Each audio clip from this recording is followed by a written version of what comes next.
তোমার মা বাড়িতে নেই, এটা জিজ্ঞেস করা আমার কর্তব্য বলে আমি মনে করছি।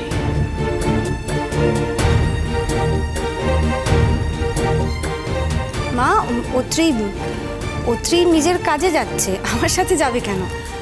আমি অন্য জায়গায় যাচ্ছি আমার কাজে।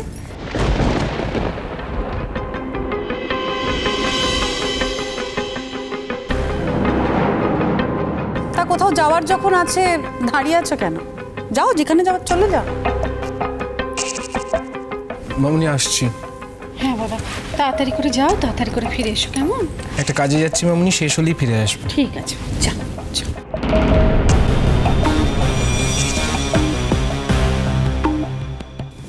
মামুনি বলছি আমিও তাহলে বেরোই এবার। হ্যাঁ মা, যাও, তাড়াতাড়ি করে যাও, তাড়াতাড়ি করে এসো। হ্যাঁ কেমন মা? দুগ্গা দুগ্গা দুগ্গা দুগ্গা। এই যে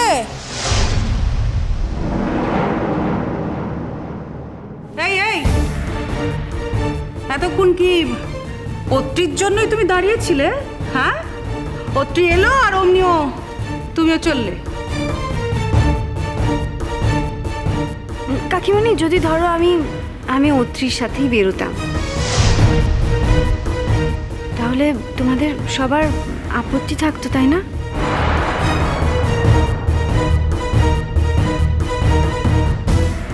কারণ আমি তো গল্প শুনেছি এই বাড়িতে নাকি একসময় এক দিদির বোন বেড়াতে এসেছিল। সে এই বাড়িতে বেড়াতে এসে দিদির স্বামীর সাথেই সব জায়গায় ঘুরে বেড়াতো।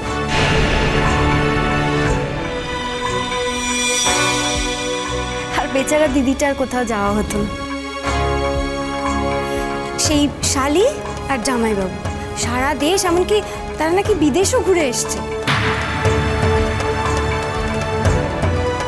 দিদির তো সরল মন, তার অগাধ বিশ্বাস। সে ভাবছে আমার বোন এত লেখাপড়া জানা, ও ঘরের মেয়ে, ঠিক ঘরে ফিরে আসবে। কিন্তু তা তো হয়নি। সেই বোন যখন ঘরে ফিরে এলো, সে ফিরে এসে সবাইকে জানালো যে সে দিদির স্বামীকেই বিয়ে করতে চায়।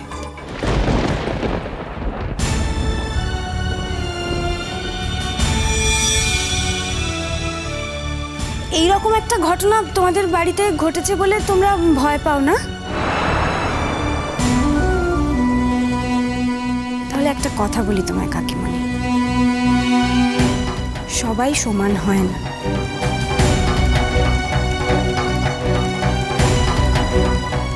কেউ কেউ হয়তো তার দিদির স্বামীকে নিজের স্বামী বলে ভাবতে পারে। আমার কাছে আমার স্বামীর ভাই মানে সে আমারও ভাইয়ের মতো।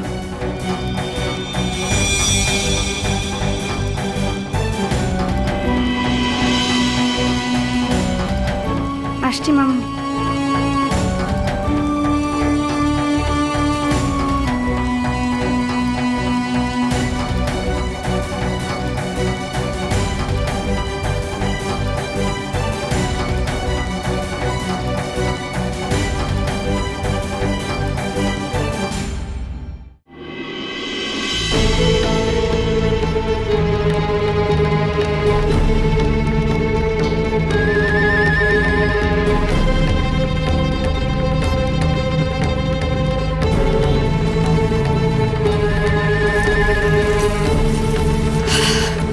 এই তো, তুমি দাঁড়িয়ে আছো কেন? ওঠো তাড়াতাড়ি, গাড়িতে ওঠো, আমাদের কত দেরি হয়ে গেছে না? আর কিভাবে লড়াই করে সময়, এইটুকু সময় বার করলাম, দেখতেই তো পেলে। চলো। আমার জন্য শুধু শুধু তোমাকে এতগুলো কথা শুনতে হলো। শুধু তাই নয়, কতগুলো মিথ্যে কথাও বলতে হলো।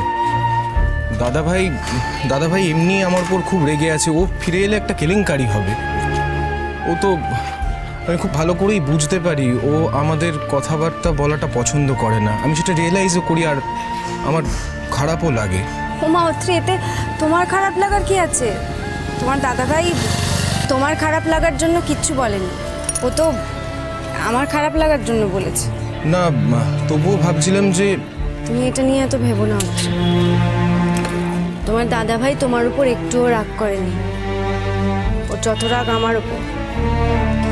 ওই যে যাওয়াটা আমাদের ক্যান্সেল হয়ে গেল, টিকিটগুলো খুঁজে পাওয়া গেল না, তারপর থেকেই তোমার দাদাভাই একটা অজুহাত খোঁজে কখন কিভাবে আমাকে আমাকে অপমান করবে, অসম্মান করবে। তুমি কিন্তু তোমার দাদাভাইয়ের একটা কথাও মনের মধ্যে নিও না, কারণ তোমার দাদাভাই একটা কথাও তোমাকে বলেনি, তুমি খারাপ ভেবো না। ও যা যা বলেছে সব আমাকে বলেছে, আমাকে অপমান করার জন্য বলেছে। তোমার দাদাভাইয়ের তো এখন একটাই উদ্দেশ্য, আমাকে আঘাত করা। দাদাভাইকে সত্যিই তুমি খুব ভালো করে চেনো। তা চিনব না? এতদিন ধরে তোমার দাদাভাইয়ের সাথে ঘর করছি, তোমার দাদাভাইকে চিনি তো আমি বটে।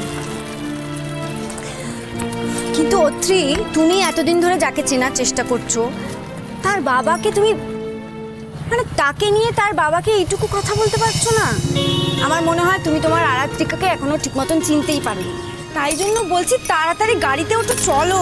কাল যখন তুমি আমাকে বলেছিলে বৌদি ভাই, তখন আমি রাজি হয়েছিলাম ঠিকই, কিন্তু এখন মনে হচ্ছে রাজি না হলেই ভালো হতো। তার মানে আমি শিওর যে আরাত্রিকার বাবা তুমি ওখানে গেলে তোমাকে মারাত্মকভাবে অপমান করবে, আর তার ওপর তো তুমি আমাকে নিয়েও যেতে চাইছো না। হ্যাঁ, আমি তোমাকে সত্যিই নিয়ে যেতে চাই না, তার কারণ এই যে তুমি বলছো যদি যদি আরাত্রিকার বাবা আমাকে খুব অপমান করেও, আমার সহ্য হয়ে যাবে, কিন্তু তুমি তো অপমানিত হবে না। দেখো অত্রি, অপমানিত হতে হতে আমার সব সয়ে গেছে, আমার কিচ্ছু মনে হবে না। বরং এই ক্ষেত্রে আমার মনে হবে যে আমার দেওরের জন্য, আমার ভাইয়ের জন্য আমি একটা ভালো কাজ করতে গিয়ে অপমানিত হলাম। আর তাছাড়া তুমিই তো বলেছো আমায় অত্রি, এটা তোমাদের জীবন মরণের ব্যাপার। আরাত্রিকা তোমার জীবনে না এলে তুমি ভালো থাকবে? না বৌদি ভাই, সত্যি আমি ভালো থাকবো না। ওকে ছাড়া আমি থাকতে পারবো না, কিন্তু আমি বুঝতে পারছি না আমি ওকে আবার ফিরে পাবো কি করে। যত সময় যাচ্ছে আমার মনে হচ্ছে এই আশা আমার নিরাশা ছাড়া আর কিচ্ছু নয়। তুমি এত চিন্তা করো না, আমি বলছি তো, তুমি আমার উপর একটু ভরসা রাখো না। তুমি দেখবে আমি ঠিক ওই ভদ্রলোককে ঠিক বুঝিয়ে নেব। আর তাছাড়া কেন বলো তো, কেন উনি রাজি হবেন না কেন তোমার সাথে বিয়ে দিতে মেয়ে? আমার ভাই ডাক্তার, এত ভালো ছেলে, কম কিছু শুনি আমার ভাই। তুমি চিন্তা করো না, আমি তো বলছি। দেখো অনেক সময় হয় না যে দূর থেকে মানুষ একরকম ভাবে, কিন্তু কাছে গিয়ে ঠিকঠাক মতন করে বোঝালে হয়তো ঠিক বুঝে যাবে, অন্যরকম ভাববেন। আমার খুব খুব টেনশন হচ্ছে বৌদি ভাই। অত্রি, তুমি টেনশন করো না, আমি তো বলছি আমি ওনাকে ঠিক বুঝিয়ে নিতে পারবো। উনি তো একটা মানুষ। তুমি দেখো, আমি ওনাকে যেমন করেই হোক ঠিক রাজি করাবো। তুমি বলছো বৌদি ভাই? বলছি, আমি বলছি। আচ্ছা একটা কথা আমাকে বলো, যে আজকে ওখানে গিয়ে আরাত্রিকার সাথে দেখা হবে তো? না, তুমি ওখানে যাবে শুনে ও বলেছে ও থাকবে না। তোমার সে কি কথা, কেন? আমি তোমাকে বললাম না, ওর বাবাকে মারাত্মক ভয় পায়। তুমি ওখানে যাওয়ার পর আমাদের বিয়ের প্রস্তাব রাখলে ও ভয় পাচ্ছে যে ওকে ডেকে তোমার সামনে ওর বাবা অপমান করবে। আর উনি যদি মুখের ওপর বলে দেন যে উনি রাজি নন, তাহলে ও সেটা সহ্য করতে পারবে না। তাই ও বলেছে তুমি ফিরে আসার পর আমি ওকে জানালে ও তারপরেই বাড়ি ফিরবে। তা আছেটা কোথায় মেয়েটা এখন? হসপিটালে আছে। আচ্ছা কি কাণ্ড, আমি তো দেখছি তোমরা দুজনেই খুব ছেলে মানুষ। কি আশ্চর্য, আমি আবার কি ছেলে মানুষই করলাম বৌদি ভাই?